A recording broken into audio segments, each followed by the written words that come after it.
जय गुरुदेव।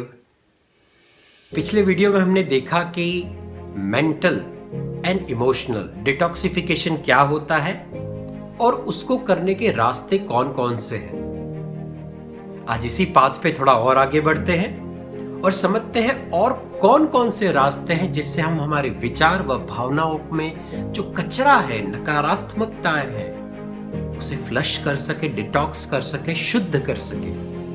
सबसे पहला रास्ता, प्रकृति के नजदीक जाए।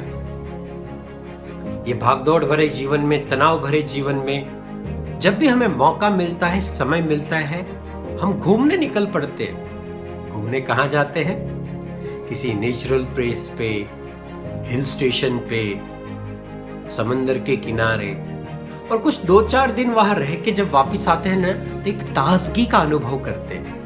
ताजगी का अनुभव जो करते हैं ना, उसका मतलब है वो नकारात्मकताएं शून्य हो गई। जितना करीब प्रकृति के जाएंगे ना, उतना ही नकारात्मकताओं से मुक्ति और ताजगी का अनुभव होगा। कुछ नहीं तो कुछ मिनट रोज निकाल के नेचर वॉक करें, प्रकृति के साथ रहें और देखें ये नकारात्मकताएं रोज आप खाली कर सकते हैं। दूसरा रास्ता, हमारे शौक। हर एक व्यक्ति को कुछ न कुछ शौक होता है, कुछ न कुछ चीजों में उसे इंटरेस्ट होता है, उसे मजा आता है, जिसे हम हॉबीज कहते हैं। कुछ रीडिंग करना, कुछ इंस्ट्रूमेंट बजाना, कोई गेम खेलना।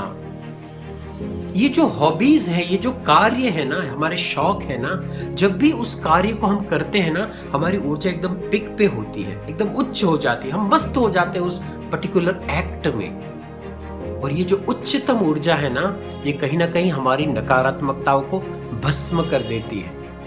रोज कुछ समय निकाल के अपने शौक को दें, अपनी हॉबीज को देखें और देखें कि जीवन में नकारात्मकताएं निकल तो जाएंगी और दोबारा लौट के नहीं आएंगी। तीसरा है पानी का प्रयोग।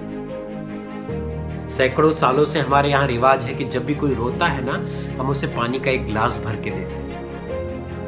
ये पानी पीने से हमारी जो ना दुख है, पीड़ा है ना, जो रोना है ना, वो डाइल्यूट हो जाता है और थोड़ी देर में इंसान शांत हो जाता है। इनफैक्ट मेडिकल साइंस भी एक्सेप्ट करता है कि जब भी गंदे विचार, खराब विचार आते हैं ना, तब ठंडे पानी का स्नान कर लो। पानी का प्रयोग। पानी सार्वत्रिक द्रावक है, यूनिवर्सल सॉल्यूशन, जो अपने अंदर सब कुछ घोल देता है। अगर अपनी नकारात्मकताओं को घोल देना चाहते हैं ना, तो पानी का प्रयोग करें, पीने में भी, ठंडे पानी के स्नान में भी। चौथा है संगीत। संगीत माने एक लयबद्ध वाइब्रेशंस। जब लयबद्ध तरीके से कोई संगीत को हम सुनते हैं, फील करते हैं ना, तो हमारा मन भी एक लयबद्धता में आ जाता है।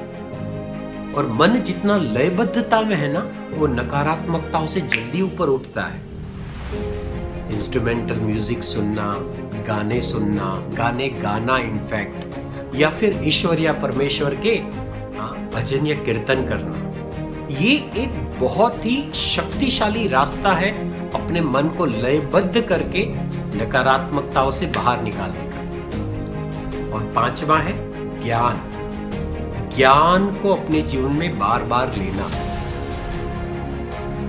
ये ग्लास है, पानी का ग्लास, और आप देखेंगे कि ये आधा भरा हुआ है, लेकिन ये जो ग्लास है ना, उसको कई लोग आधा खाली भी बोलेंगे। दोनों में फर्क क्या है?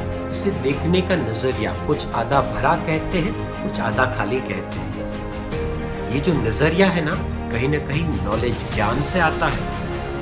अपने जीवन में ज्ञान के माध्यम से अगर नजरिया बदला जाए ना, मैं ये समझता हूँ जीवन की हर एक नकारात्मकताओं से कुछ सीख मिलती है, उससे हम ऊपर उठते हैं और सकारात्मक दृष्टिकोण की ओर जाते हैं। इसे आप रीडिंग भी कह सकते हैं, इसे आप लिसनिंग भी कह सकते हैं। आप नई नई चीज़ों को सुनना, पढ़ना अगर शुरू करते हैं ना, तो जीवन की दृष्टिकोण बदलेंगे। और जैसे ही जीवन के दृष्टिकोण बदलेंगे ना, नकारात्मकताएं होते हुए भी आपको दिखेंगी नहीं। तो आज ये 5 रास्ते हमने देखे और ये 5 रास्तों से हम हमारे विचार व भावनाओं की नकारात्मकताओं को डिटॉक्स कर सकते हैं, शुद्ध कर सकते हैं। And the most important thing, इसको डिटॉक्स करने के बाद सही मायनों में हम हमारे जीवन का लुत्फ उठा सकते हैं। जय गुरुदेव।